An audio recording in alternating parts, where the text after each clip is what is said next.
Well, good evening, ladies and gentlemen. My name is Shane Weston, and I am honored to be the events manager for the Things That Matter webinar series for John Weston. Thanks so much for joining tonight. I welcome you today to our fourth episode in the series. Tonight, the focus will be on managing our foreign affairs. We will hear first from campaign manager Vivian Bromley, and then over to our host, John Weston, who will introduce our two panelists, the Honourable Michael Chong and esteemed author, Jonathan Manthorpe. We welcome you to pose your questions for John or our panelists in the Q&A box at the bottom of your screen. We will do our best to answer everybody's questions, but due to the high number of attendees, we apologize in advance if we can't get to your question. Upon the conclusion of the webinar tonight, or at any other time, if you have questions about this episode or anything else campaign related, please email info@johnweston4mp.ca. That's John Weston number 4mp.ca. I will also post the email in the chat for your reference. Thanks again for joining, and over to you, Vivian. Thanks, Shane. I'm sorry nobody can see me. We're having a technical glitch, and I don't know why because it was working earlier. But as Shane said, my name is Vivian Bromley, and I am John Weston's campaign manager.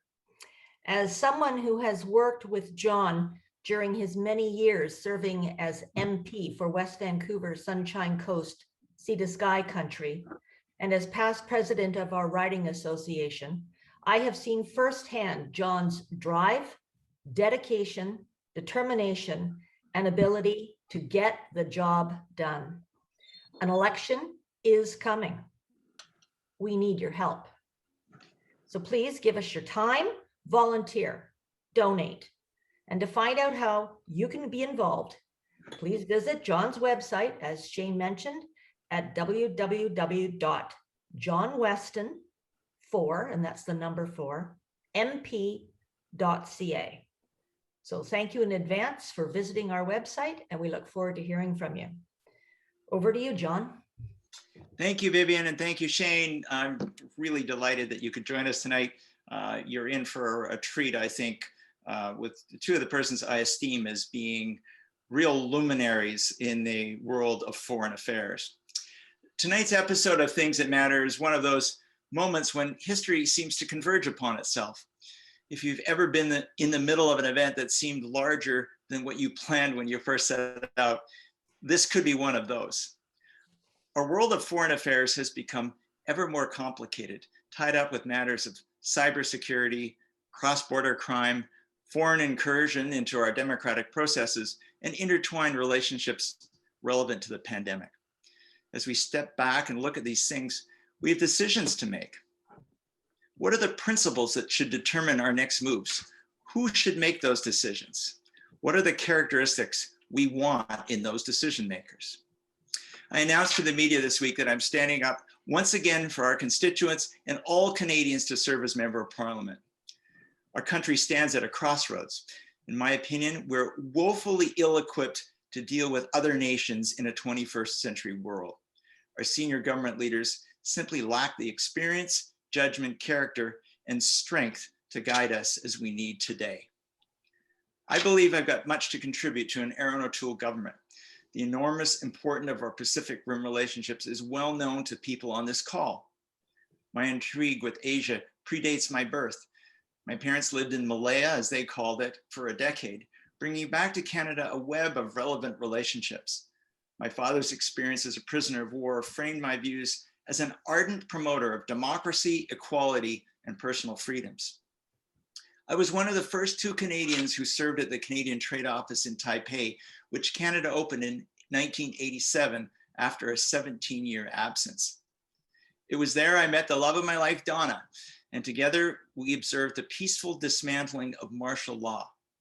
From an authoritarian dictatorship under Jiang Jingguo, we saw the emergence of political parties, freedom of expression, widespread voter participation, and some of the best educated cabinet teams of any democracy ever. We learned to love not just the formal framework of Taiwan, but the essence of its people, who long to work hard, make a living, live peacefully, and live free. Starting in 1996, we've seen 7 straight free elections for president in Taiwan since martial law was lifted. Participation rates in Taiwan elections are the envy of Canadian politicians. The last one saw over 74% of eligible voters actually voting.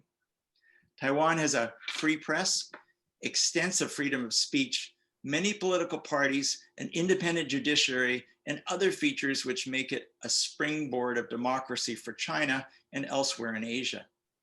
In other words, countries such as Canada, which aspire to see more democratic values flourish in mainland China, can accomplish our goals by supporting Taiwan's democracy, as the people of Taiwan have more direct impact on encouraging democracy in China than we can ever have.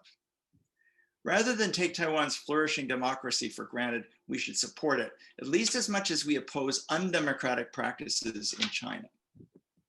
Cut to recent events where we've witnessed the world's newest authoritarian dictatorship intrude 15 times into Taiwan airspace in the space of a week. In a ghastly betrayal of democratic values, our liberal government responded by threatening the Halifax think tank for its resolve to honor Taiwan President Tsai Ing-wen.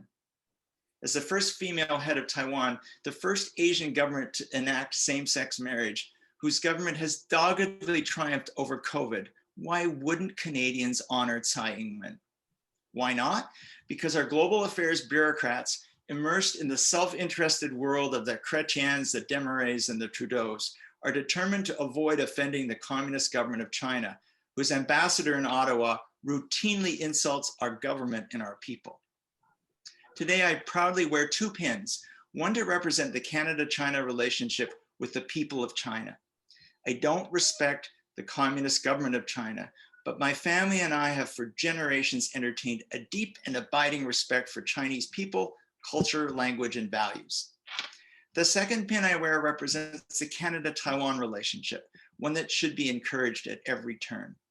I have several specific suggestions that could readily improve that Canada-Taiwan relationship with no prejudice to Canada's other important relationships, but I'll leave those suggestions for later in the evening. It'll take a bold change of direction for us to maintain our pride, articulate our democratic principles, and operate on the right side of these discussions. That's one reason why I'm running for office. It's also why I count it an immense privilege to introduce this evening 2 of the nation's most influential thinkers on Canada's relationship with China and Taiwan.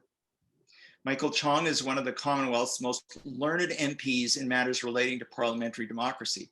He's also renowned for standing on principle. One of the many reasons I admire Michael is for the stand he took in 2006 that cost him a seat in cabinet, but forever sealed his reputation as a man of integrity.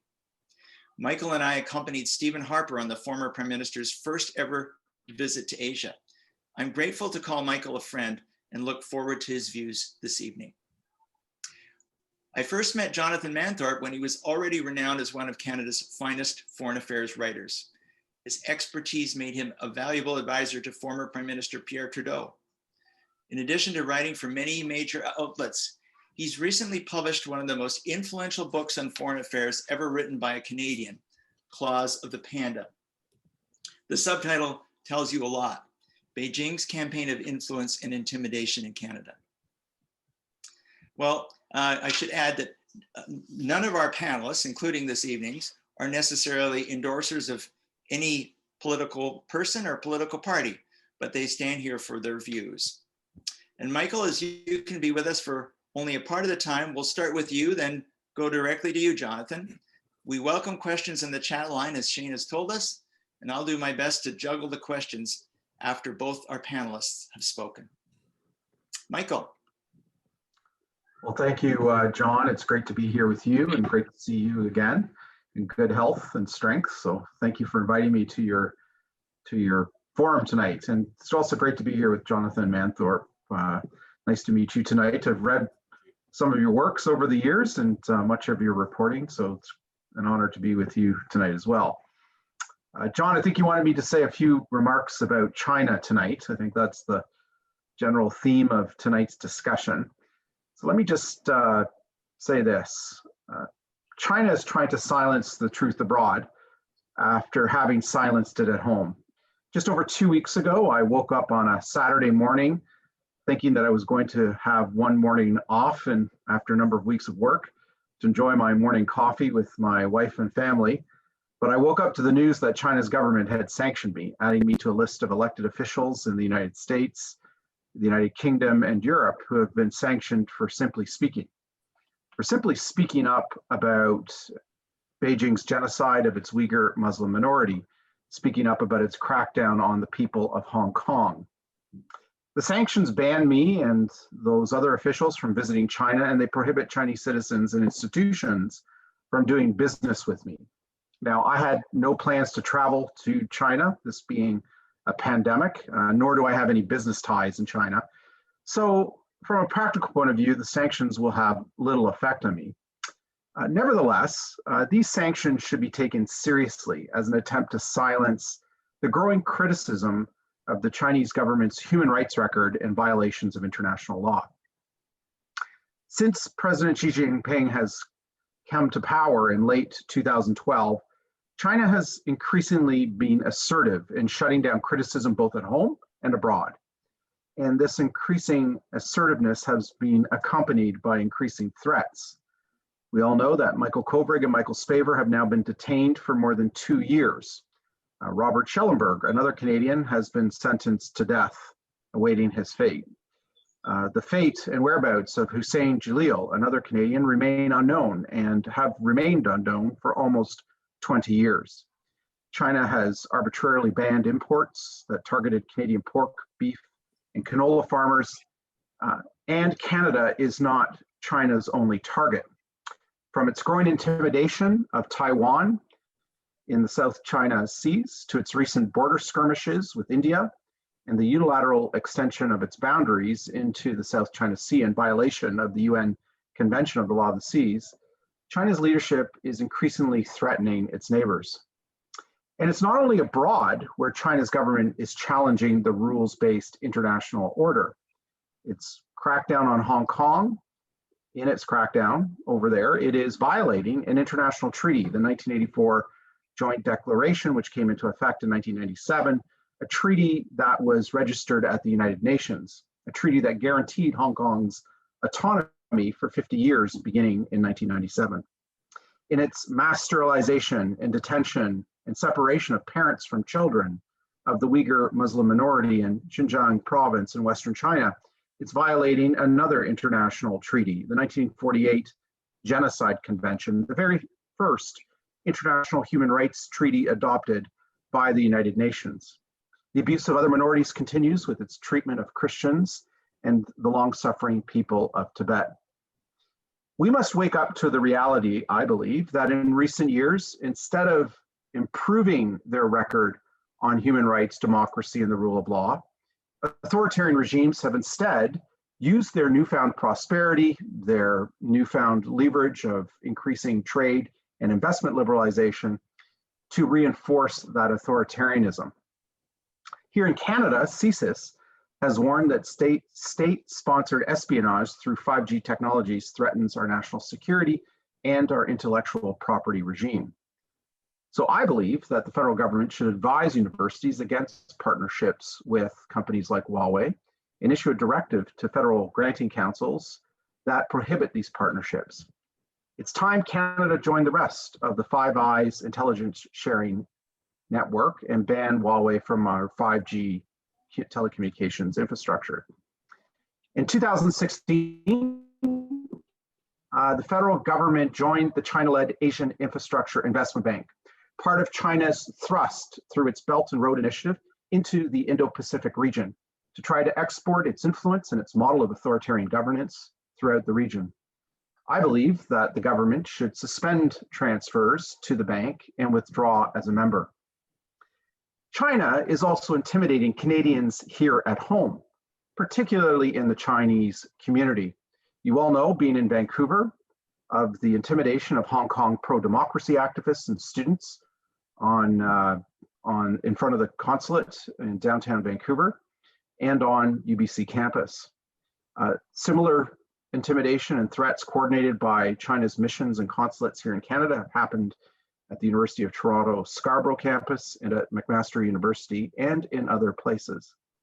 A robust plan is needed by the federal government to counter these intimidation operations, to increase enforcement, and to make it clear to China's diplomats that any involvement in these operations here on Canadian soil is grounds to be declared persona non grata and expelled from Canada.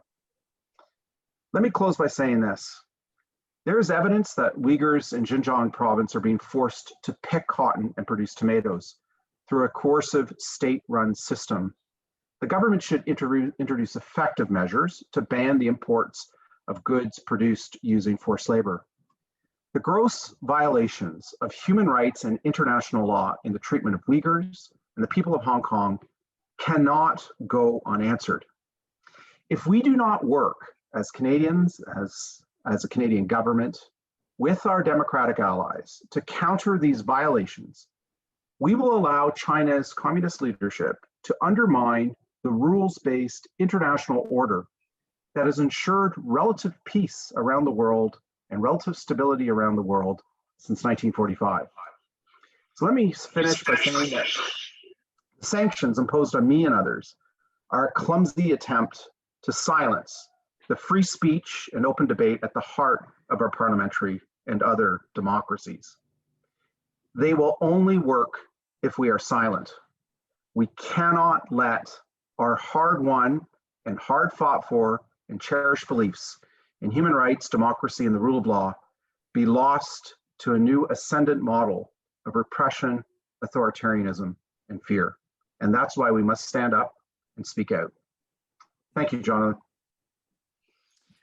Michael, thank you for those remarks.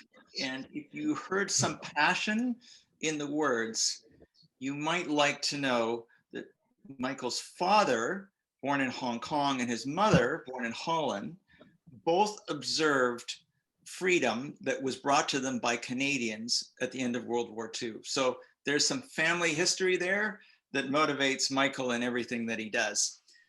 Thank you again, Michael. And we've got lots of questions coming in. I'm going to hold those for now and turn the mic to you, Jonathan. Thank you, John, and thank you for the invitation to take part in this forum.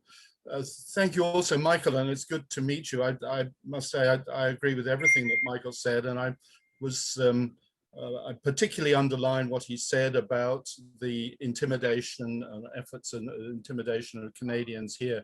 When it was still possible to do a book tour when Claws of the Panda came out, and consistently right across the country, when there were people of ethnic Chinese heritage in the audience, they said to me, and without any coordination so far as I'm aware across the country, so they say, Jonathan, please, when you're talking to mainstream Canadians across the country, tell them the pressure and the intimidation we are under on a daily basis from the United Front operation and other political warfare organizations of the People's Republic of China.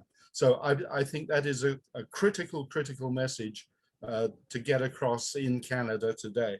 And just as an adjunct to that, something that I think I always say before taking part in these little occasions, and something which I think is crucially important, because we have 1.5 million people or so of ethnic Chinese heritage in Canada, and many more, of course, of other Asian ethnicities. I think you will hear me refer consistently, I hope, through what I'm going to say, to the People's Republic of China and the Chinese Communist Party.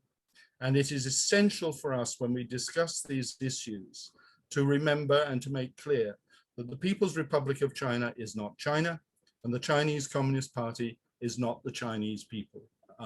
It was appalling to hear from the Vancouver police a few weeks ago that there had been a vast increase in the number of hate attacks of one sort or another on people of Asian heritage last year. We need to be very much aware in everything that we say that we don't promote or in any way instigate this kind of behavior, and we must stomp on it when we see it.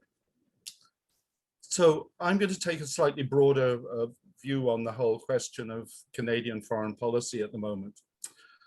Two major events in the last 2 years have presented Canada with profound questions about the foreign policies the country should pursue in the future.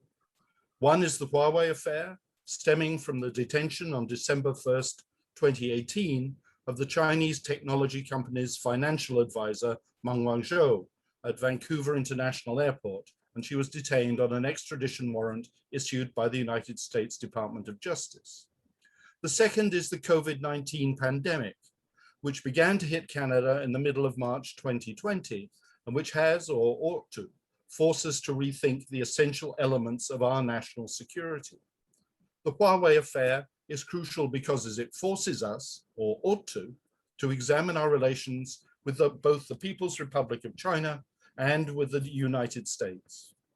The PRC's reaction to the detention of Meng Wanzhou quickly revealed that our belief, strongly held for over 50 years, that Canada has a special relationship with the Chinese Communist Party and was regarded with special affection, was a total delusion. 10 days after the detention of Ms. Meng, Chinese Communist Party agents took hostage 2 Canadians, Michael Kovrig and Michael Spavor. They were tortured with sleep deprivation, interrogated for days on end, denied consular visits, charged with espionage, and have now faced secret trials whose result has not yet been announced. Nothing says more clearly that Canada has no common values with Beijing, and that we cannot in the future have a, quote, normal relationship with this regime than this experience with the Huawei affair.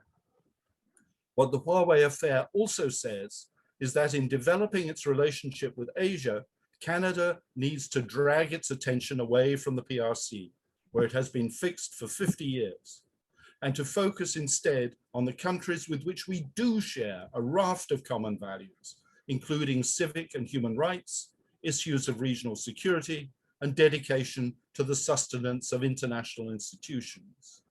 That means that Canada's future Asia policy should focus on countries like Japan, South Korea, Taiwan, who John has talked about lately and quite rightly, Indonesia, Singapore, Malaysia, Australia, New Zealand, India, and others that improve their democratic standing in the coming years.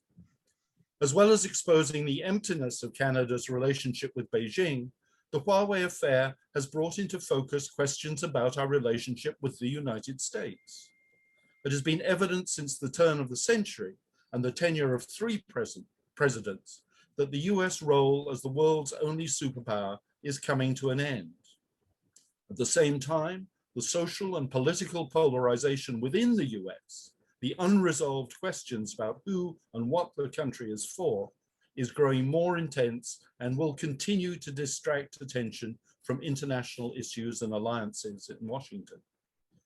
The reality, though, that reality was highlighted in the Huawei affair when then President Donald Trump said things which indicated Canada was stuck between the 2 leaders, Trump and China's Xi Jinping, neither of whom believed in the rule of law, and both of whom were willing to use Canada as a punching bag in their dispute. COVID-19 has added emphasis to the Huawei message that for the first time in our history, we are on our own. The arrival of the pandemic showed that we had followed a narrow and in an emergency unsustainable vision of our national security. Globalized supply chains broke down instantly. Canada scrambled to get access to enough personal protective equipment. It fell foul of international vaccine nationalism, having discovered it had given up the capacity to develop and manufacture vaccines at home. Other weaknesses in society were exposed, such as the destabilizing effects of disparity, the lack of a common market within Canada for such things as professional qualifications, and the over-dependence of Canadian schools, colleges, and universities on revenues from foreign students. I'm sure that everyone watching now could produce their own list of questions and issues raised by COVID-19 and the Huawei affair. But let me just end by saying, I think we in Canada are at one of the most important turning points in the history of this country. We need to grasp the opportunity with which these two events have presented us and engage in a grassroots up assessment of the direction we see our country going and how it is going to get there. Thank you. Jonathan, thank you. And I'm delighted that you took the discussion about Asia, China, and Taiwan and embedded it in a broader context. You mentioned very colorfully that neither the leader of the country often regarded as Western democracies, flagship, the United States, didn't believe in the rule of law. And you put him on the same level as Xi Jinping in that regard, which is very interesting. I'm sure everyone on the line tonight caught that. You also made clear that our relationships have to be multidimensional. And so that's going to bring me to my first question. We'll put it to you, Michael. And it comes from one of our viewers, Roland Legg. Thanks for this, Roland. He takes us away from China and Taiwan. He looks at another country that in a different episode of Things That Matter, we looked at Russia and how Russia may be endangering our cybersecurity. And this may put you in the spot a little, Michael, so forgive me, but you're used to being put on the spot. Roland asks that Vladimir Putin recently made a speech to the Russian parliament, apparently threatening the West. So do you care to touch upon Canada's relationship with Russia or where you see that threat going in terms of our national security and our national interests? Well, thank you for the question. In something Jonathan raised in his remarks, I think is true of Russia as it is of China, which is that clearly our quarrel is not with the Russian people. It's with President Putin and some of the oligarchs that he is surrounded with who have been undermining, threatening Canadian values and Canadian interests. And so it goes with China. You know, our quarrel, as Jonathan correctly pointed out, is not with the Chinese people. They are, I think it must be said, as Jonathan mentioned, each and every time, you know, the Chinese people are part of an ancient civilization that dates back millennia, that has contributed greatly to humanity and has produced many of the things that people around the world today view as a central part of their lives. And so too it goes with Russia. Our quarrel is not with the Russian people, it's with the increasing authoritarianism of Vladimir Putin. You know, it's astounding to think that only 20 years ago, President Putin was musing about potentially Russia joining NATO one day and being part of the Western alliance. I mean, we've come a long way from that. I think the threats that Putin is presenting to Canada are similar to the threats in many respects that the Chinese government, the communist leadership in Beijing are presenting to Canada. And that is that they are consistently undermining the rules-based international order. You know, it's a kind of techno term that people use to refer to the entire construct that we have established since 1945, a series of multilateral institutions, a series of international treaties and international law that, frankly, over the last 75, 80 years has ensured relative stability around the world. If you look at the period before 1945, the amount of bloodletting and instability in the world was truly shocking. And while we've had conflicts in recent decades and many people, unfortunately, killed and injured in those conflicts, it pales in comparison to the bloodshed that predates that international rules-based system that was established in the post-war period.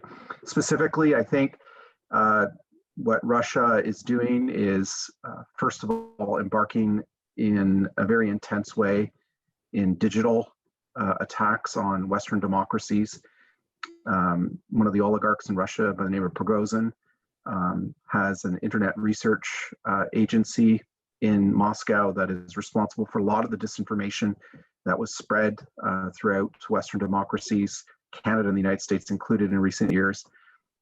And I think several years ago, many of us were blasé about it and dismissive about it, just saying it's part of the clatter, the chatter on the internet. and on social media platforms. But I think it's clear in recent months that, we have to counter these disinformation campaigns, or you end up with what happened on January 6th in the United States and what's happened here in Canada in many respects in our political discourse. So that's one thing that we have to counter. I think Putin's increasing aggression that is destabilizing countries like Belarus and Ukraine is equally a concern.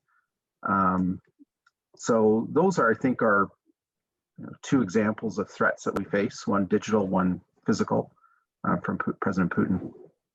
Thank you, Michael. Jonathan, in your case, we know you could go on for hours. Can we get a short response to what Putin means to us and how we should respond as we manage our foreign affairs? Yeah, I'll very briefly. I was actually in Russia covering the election when he was elected in 2000, and there was a huge amount of optimism then. People actually voted for him. People thought that he was a great improvement over Yeltsin, who really had sort of died of alcoholism and had been a national embarrassment for several years before that. And I think that well, in my latest book, Restoring Democracy, I've explored what happened in Russia after the collapse of the Soviet Union. And I think that the West mishandled the aftermath of the collapse of the Soviet Union. I don't think it took enough it paid enough attention to anxieties in Russia, and principally around Putin, about the old Soviet Union being gobbled up by NATO and by the European Union, which is not to excuse him, and which is not to say that we are the agents of our own misfortune. I mean, clearly, he is not the character he was 20 years ago when he first came to power. But I think that we need to think about giving him some reassurances. He has built a little chain of disputed territories around the western borders of Russia, from the Caucasus through Georgia, through Moldova, through eastern Ukraine, and up into the Baltic states. And this is clearly there to try to prevent any further enlargement of NATO or of the European Union. He's a man of bluster, but I don't think that he is as dangerous as he sounds at the moment. Interesting. For those interested in the cybersecurity, the national security things that we're touching on, I welcome you to view a previous episode of Things That Matter when we had the former head of CSIS for British Columbia, a colonel from Canada's JTF Force 2, and a former senior RCMP officer in charge of transnational crime. Very interesting episode. Jonathan, I'm continually astonished. There's very few authors and thinkers that you could go to and have an immediate on the ground kind of response, like I was there when he was elected. So again, it's intriguing to have your insight. Now, earlier you had mentioned about 50 years of misplaced trust in the Communist Party of China. And one of our viewers, David Bromley, refers to Justin Trudeau's specific comment, how much he admired the governance from China. Classic, well-renowned comment of his. And David, in his question, links Justin Trudeau's admiration for the authoritarian leadership in China to the way that the state has enlarged its control over Canadian society through the pandemic. Now, a rather controversial view, but would you care to comment on that? Yeah, I'm not going to comment on the domestic politics, but I would say that just my observation of what's been happening in Ottawa since the detention of Meng Wanzhou and then the beginning of the Huawei affair, what has struck me is almost total vision of total confusion in how to respond or not to respond. And I had hoped, of course, that like many people, I think, that having so clearly revealed that there was no special relationship between Canada and Beijing, indeed that the Chinese Communist Party cares more about one red princess than it does about its relationship with Canada. I mean, that's the bottom line on the Huawei affair. I had hoped that this would lead to a really very serious reassessment of our relationship with the PRC and what is possible and what is not possible. I mean, to me, it is perfectly clear that it is not possible to have an ordinary relationship, a diplomatic relationship with this regime. We can have a simple transactional relationship. You want to buy our pork? Fine, send us a check. When it's cashed, we'll send you the pork. Simple as that. So, and I mean, I don't see that much else is possible. But I give Justin Trudeau credit for having stuck with the rule of law and our adherence to our treaties in the Huawei affair. It would have been fairly easy to abandon those. But I think that someone in Ottawa, whether it's him or someone else, I don't know, someone has realized that this is a moment where Canada's reputation internationally is on the line. And if we abandon the rule of law by circumventing the court, or if we abandon the treaty by, again, circumventing it, we are damaging the possibilities of future relationships with other democracies. And you know, the Michaels are the victims of this, but the reputation of Canada is at stake here. And although there are many other things that I could fault him on this, I think that the government has stood firm, and rightly so. So, and I think Michael's salivating to get in on this point.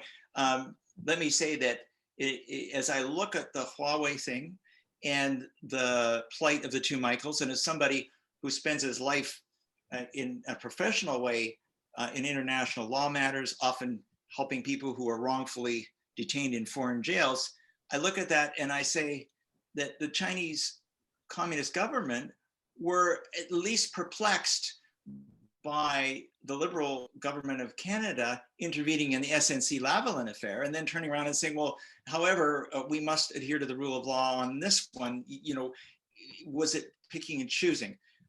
But I also want to make sure that I also give credit where credit is due. And I have to say that, you know, in light of the importance of our relationship with the United States, when it was led by a very difficult leader, Donald Trump, I have to say, Justin Trudeau, I thought, did a fairly good job of maintaining an even keel and not being provoked in ways that he could have been. So credit where credit is due. I certainly have my criticisms for Justin Trudeau, and I would add to them his perplexing dalliance with the communist government of China. I mean, putting our dependence on the manufacture of vaccinations with a Chinese state-owned enterprise, well, we certainly quickly found that was folly. But Michael, over to you. You've had a chance to think about what Jonathan had to say about this. What are your thoughts about Justin Trudeau's apparent fondness, as he expressed, for the communist government of China? Well, I think that it's clear now that in these early decades of the 21st century, that a great rivalry is being set up. And it's a great rivalry between two different systems, two very different ideas about the kind of world we live in. I think we, as Western democracies and other democracies, are being rudely waken up to the fact that what Francis Fukuyama once called the end of history it might not be the case. Since the collapse of the Berlin Wall, we assumed the universal triumph of the idea of human rights, democracy, and the rule of law. And we assumed that those ideas being universal would eventually prevail. But as you read Freedom House's annual reports in recent years, and you see the decline in democracy indices for various countries, and you see how the number of full democracies are shrinking, the number of near democracies are shrinking, and the increase of authoritarianism, it really does drive home the point that if not in ideal, then in reality, we are facing a great rivalry between two very different systems of governance. And I think on the one hand, we have our system, which we have known and lived in all our lives, a system that believes in democratic institutions with their checks and balances on power, a system that believes in the rule of law, and a system that believes in individual freedoms and liberties and human rights. And now an ascendant China that actually believes in none of those things. China views our commitment to human rights and our commitment as naive. They actually believe that it's a weak way of looking at the world. President Xi Jinping, when he ordered his crackdown in Xinjiang province against the Uyghur Muslim minority, ordered senior Communist Party officials, it was revealed in secret, the China papers released by the New York Times, that China should counter terrorism by learning from the mistakes of the United Kingdom. He felt that the UK encountering radical terrorism and extremism there was handcuffed by also a commitment to human rights, and that was the weakness in the Western alliance's approach to countering terrorism, that we would counter terrorism at the same time respecting human rights and individual freedoms. And so he ordered that the full powers of dictatorship be unleashed without regard to human rights, to persecute all and anyone in that minority group, to punish them, the collective, for the sins of the individual. They absolutely disdain our belief in human rights. They also obviously disdain our view of democratic rights and democratic systems. And they don't believe in the rule of law. They believe in the rule by law. They believe in that in a law, in a society where everyone must follow the edicts of the leadership, and that everyone must be ruled by these edicts, except for the elite in the Communist Party leadership, who will be subject to a different set of rules.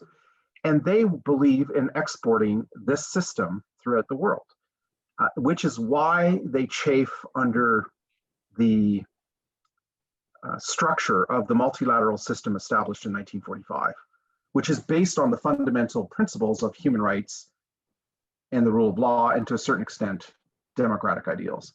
They want to do away with that system and replace it with a very different system. And they have a confidence about their ideology that I think in some ways is an analog to Fukuyama's End of History. China's President Xi Jinping believes in some ways in the ancient traditions of the emperors of old, that China truly is the Middle Kingdom, that it is the center of the universe, and that everybody else should bow to the will of China. And he sees China's ascendancy as into the world's second largest economy, about a third smaller than that of the United States, as once again restoring China's centrality in the universe, and believes that that should come along with China being the center of the system of governance of the world as well.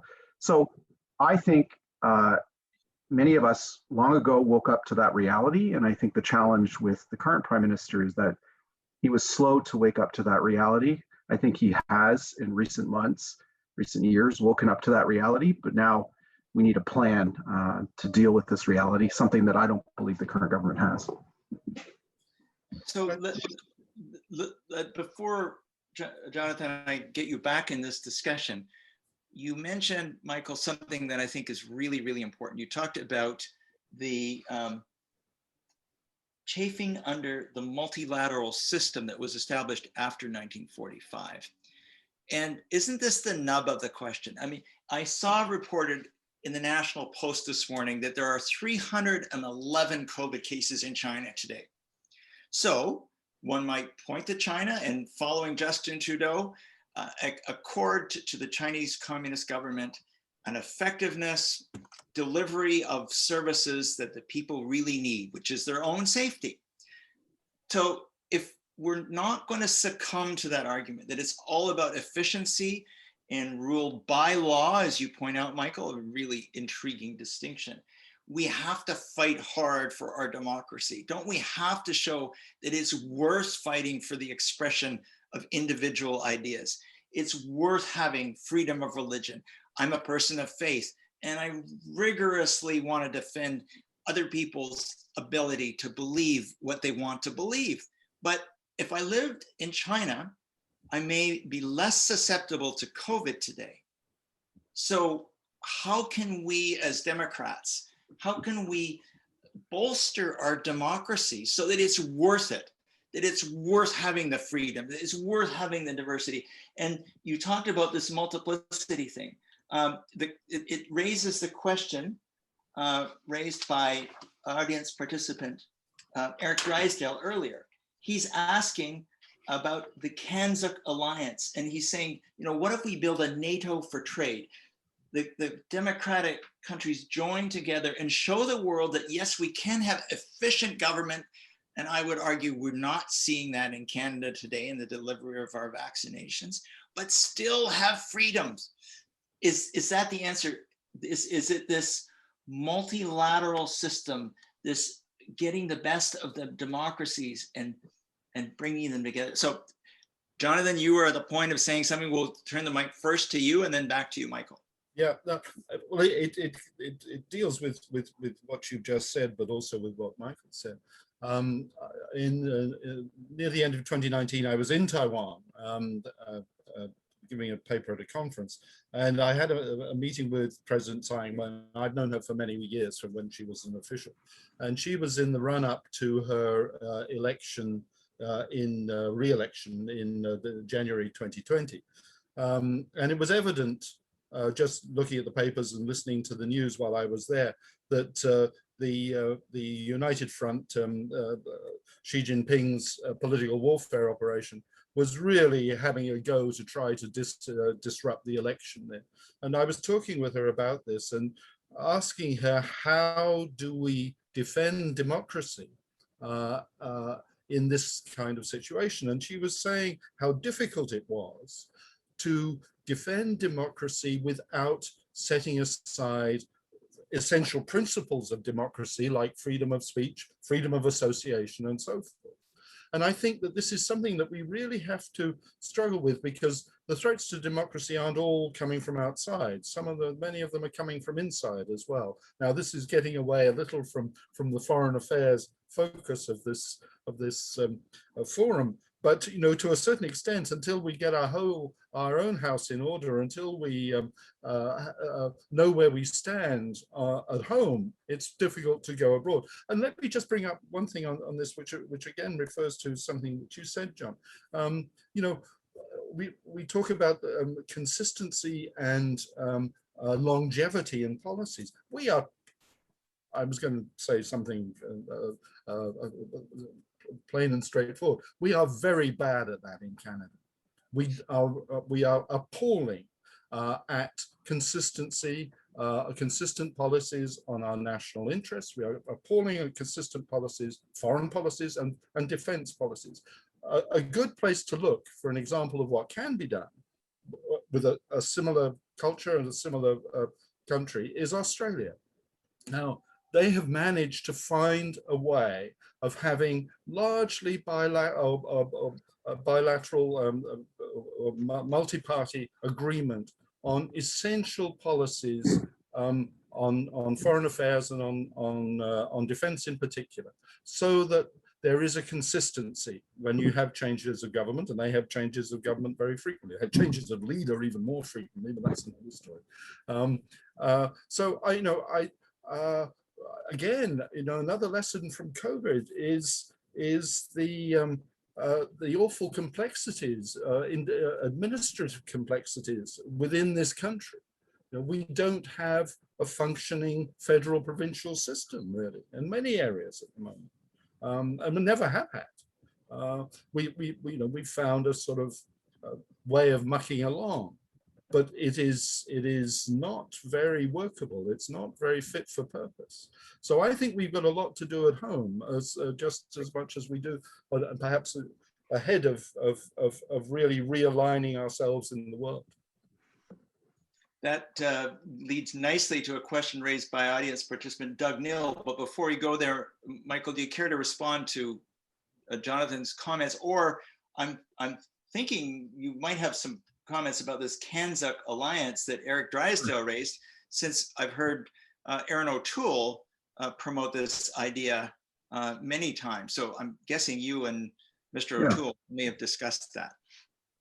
Yeah, I think we have to work more closely with democratic allies on a range of issues, not just diplomatic, but trade and investment and the like. I think a lot of the, Kanzuk is an idea we support, not so much for trade and investment. That has already largely been dealt with under the Trans-Pacific Partnership Agreement, of which New Zealand and Australia are party to. It will be dealt with once the United Kingdom and Canada negotiate a new FTA, now that the UK has left the European Union. And so those bilateral, multilateral agreements will take care of the trade and investment component of it. But there are many more areas in which we could cooperate, in diplomacy, in standards setting, in security, and in a range of other bilateral issues, such as the movement of people between our respective countries. I think Kanzuk would present an opportunity to take a look at increasing labor mobility between the jurisdictions through an enhanced development of a Commonwealth visa that infant form of which is already in place. I think, but the one thing I think we also have to acknowledge is that China is not the Soviet Union. China is an integral part of the global economy. And while there are areas in which we don't necessarily have to trade or to deepen investment between Canada and China, there will be other areas where we have no other choice. And I think the approach that Jonathan has taken is the right one, which is a transactional approach. We'll sell you this, you cut us a check, we'll buy this, we'll cut you a check, and that's the extent of the relationship, that we don't try to broaden and deepen that relationship until we sort out China's increasing threats. I think I finished by saying this, two things. First, Australia is a good example that Jonathan's brought up. Australia is far more trade exposed to China than we are, and they've taken a much stronger line on China than we have. We often hear about the importance of trade with China for Canada. I think that's been overstated. While there is no doubt that trade with China is important, we export about $20 billion a year to China, mostly primary production, such as grains and oilseeds, such as beef and pork, to China. It represents 1% of our economic output. In contrast, we export almost 20% of our entire economy to the United States. It is by far and away our single largest trading partner by a factor of 20. So while trade with China is important, we shouldn't overstate it. The final point is this about democracies. Democracies, to paraphrase Winston Churchill, are a terrible form of government. They're a terrible form to make decisions, but they're better than all the rest. And I think when you look at a short-term series of events, democracies often don't look good. I just finished reading Eric Larson's book, The Splendid and the Vile, which is about the early days of Britain during the Second World War, and just the chaos that Britain was going through. It was completely unprepared for Hitler's assaults. In fact, there's a whole section of the book where Churchill asked the RAF, how many Spitfires do we have? And after 6 months, they couldn't produce a number. They had two different numbers. One was like 2,200 Spitfires. The other number was 1,300. Like, they couldn't even come up with an inventory. The United States wasn't in the war yet. It was sitting on the sidelines. It was chaos. If you were just to look at that short snapshot of history in isolation, and you were a Martian and you didn't know the bigger context of what eventually ended up happening, you'd think, wow, these democratic systems, that's not the system I would choose to be in if I was going to be in a contest of ideas or a contest between great powers. But we now all know what happened. Democracies eventually got their act together, and we all know what happened. They prevailed and they triumphed. And I think in many respects, we're in the early innings of a great contest of ideas between a system of authoritarian governance and democracies. And we have to be confident. We actually have to believe in the end of history. It may not be actualized, but we have to believe in this ideal and be confident that in the long run, they're cogent, they're rational, and that they are time-tested and that they will endure. And if we're true to that ideal, I think we will prevail in this competition of ideas. I love it. Can I just stick in one rather important number? The Economist a couple of months ago produced a ranking of countries and the dependence of their economies on trade with China, and particularly exports to China. Canada was 47th on that list. We do not depend on trade with China at all. Unfortunately, the Canada-China Business Council has political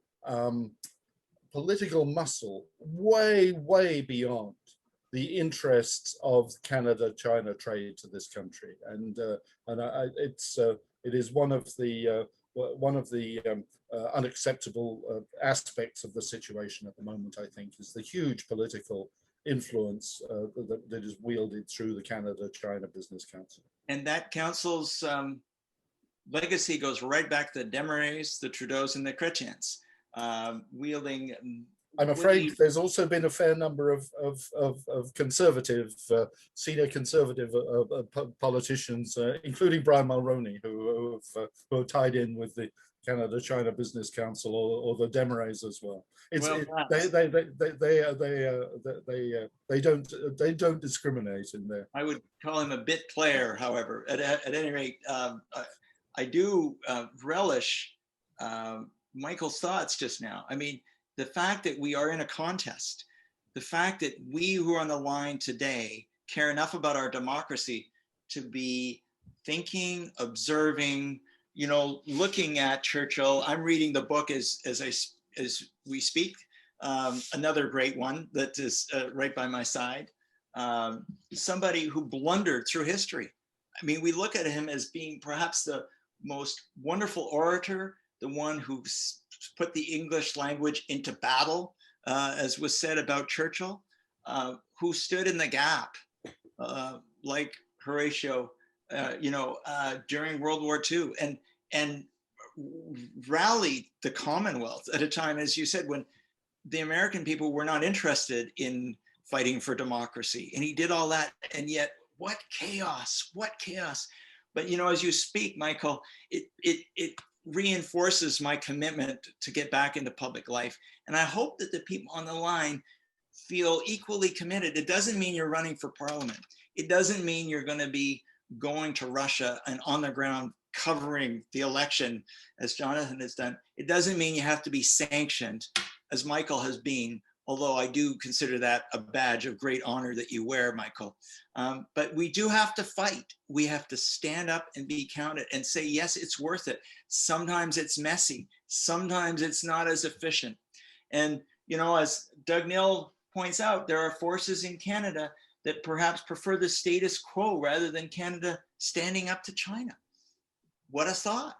Maybe it's just easier to let the Chinese Communist government wield its influence here. But I don't think so. I think that we do need to stand up. And so I'm going to ask, do you have any last comments? We'll go to you first, Jonathan, and then Michael, to try and sum up our thoughts for the evening. Just one thing that's been sticking in the back of my mind. It's about the Huawei affair. And I think it sort of underlines, like, yet again, the impossibility of any real relationship with the PRC. Just imagine if it had been an senior executive from one of the major Japanese companies, one of the major South Korean companies, or one of the major Taiwanese companies that had been detained at YVR on a US extradition warrant. We'd have had some tensions in the relation with Japan or with South Korea or with Taiwan. No doubt about it, there would have been tensions. But we have so much broader relationship with those countries because of our common democratic principles and our common belief in the rule of law and of the superiority and of the treaties that we sign, that we would have got through it. There wouldn't have been kidnappings. There wouldn't have been torture. There wouldn't have been all these things. So I think that picture sums up, as well as anything that I can think of, the problem that we are in with our relationship with the PRC, and indeed the way out of it. Thank you, Jonathan. Very interesting to put ourselves in that different scenario. Michael? Thank you, John, and thank you, Jonathan, for being here tonight. And it's an interesting discussion. I think that, it's clear that what's shaping up is a clash of ideas, two very different ideas about the kind of world we're going to pass along to our children. And I believe in the principles on which democracies are based. Principles that have been developed through hundreds of years. Principles have been developed through the Enlightenment and even further back through the democratic ideals that were first articulated by the ancient Greeks. These ideas are universal in nature, and they have created some of the most prosperous, just societies on the face of this planet. To be clear, we are not perfect.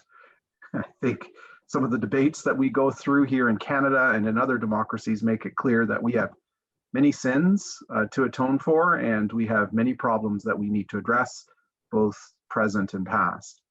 That said, I think these ideals are important ideals to fight for. These ideals often expressed in the trinity of democracy, human rights, and the rule of law. And we must continue to re-articulate these ideals from first principles to make them relevant for the 21st century.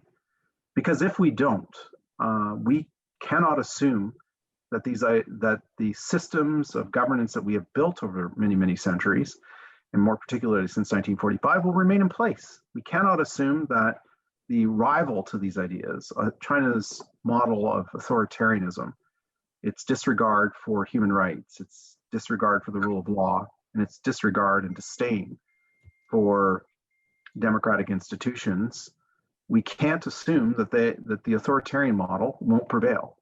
And so that's really, really why it's so important that we engage in debate like this. These little meetings scattered throughout the year in our democracies, why we engage in political debate, why we engage in elections, and why we engage in the cut and thrust of some of the difficult public policy debates that we have in our country. And if we do engage, I'm confident that these ideals will once again be re-articulated and will prevail. And in doing so, I think will ensure relative peace and stability throughout the world. And so that's my hope about the kind of foreign policy that not just Canada, but other democracies will champion in the coming years as we work ever increasingly in concert against this threat that this authoritarian model is presenting to us. Michael, you've just sort of recast Samuel Huntington's famous book, Clash of Civilizations, and made it into a different clash, a clash of ideas. I'm not sure I entirely agree with his book, which I read many years ago while in university, but yes.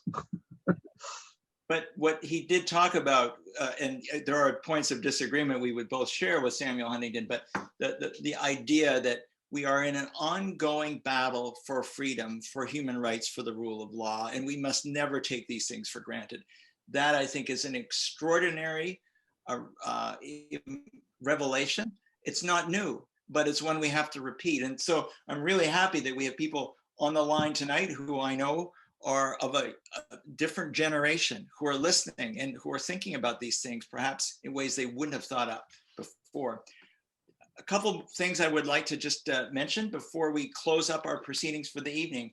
Firstly, I'm delighted to announce, and this is fresh off the press, we don't even have the event created yet, but Aaron O'Toole will be joining me in the Next Things That Matter episode at 6 p.m. on Thursday, April 29th. The topic will be leadership. So I invite you to let us know. If there's no way to register, just email us and we'll make sure that you hear more about that. The email again is info@johnweston4mp.ca.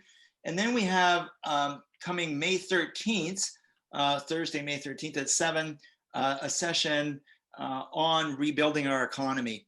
Michael, you mentioned the Trans-Pacific Partnership Agreement. Well, the author of that was Ed Vast, who is now the finance critic. He will be a panelist along with Ernest Lang and Ian Mellor, who are both noted luminaries about where we're going with our finances.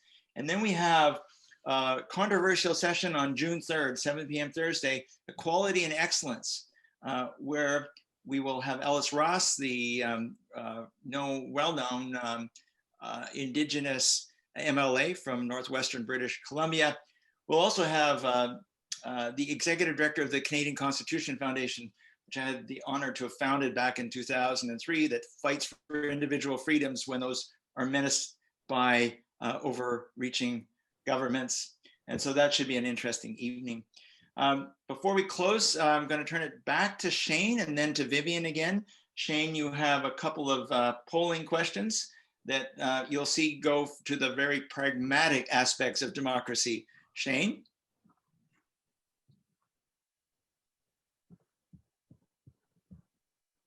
Yes, hello. I'm just going to initiate this first poll. It's going to ask all you attendees whether or not you live in John's riding.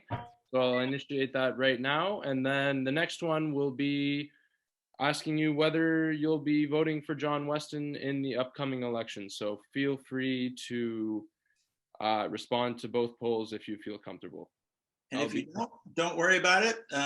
We're here to discuss ideas as well as get things done. Shane, can you do those quickly? And then we'll let Vivian have the last word. Just launched the first poll. Whoa, we're getting responses quick. I think you started us off with a fairly easy question. Yeah, so we've got 75%, 80% voted. 71% of our attendees live in your riding, John, so that's good news. All right, I'm going to end this poll and initiate the next one. I might take a different view. I might wish that people didn't live in the riding so we knew we had far reach, but I know others would be upset with me for that. All right, well, here comes the next poll.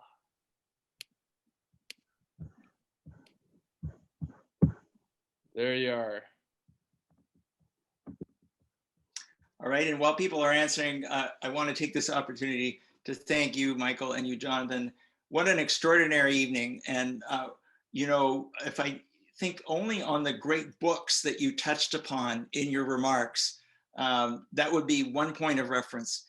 If I tried to catalog the great ideas that you touched upon, if I touched upon the number of countries that you mentioned and the interesting possibilities for Canada in a refreshed new foreign affairs approach, I mean, we covered so much ground. So I wish we had another few hours to do this, and I'm just very grateful.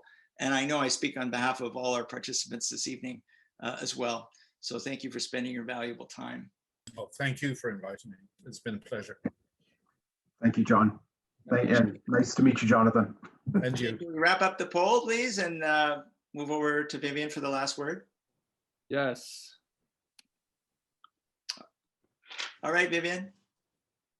Hey, first of all, thank you so much, everybody who attended tonight's event. It was fantastic. All part of John Weston's series, Things That Matter. Personally, I learned a great deal. A few key phrases come to mind. Rule by law. Michael, that was yours. Threats from the inside, Jonathan. And John, stand up. All of those phrases resonate.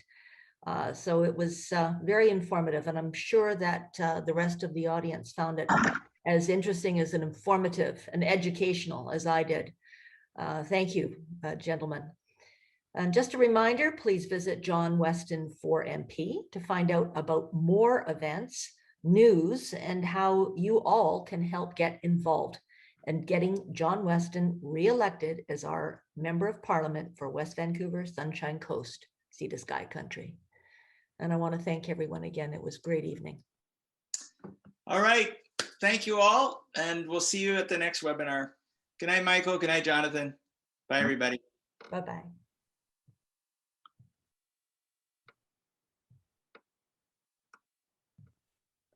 Okay.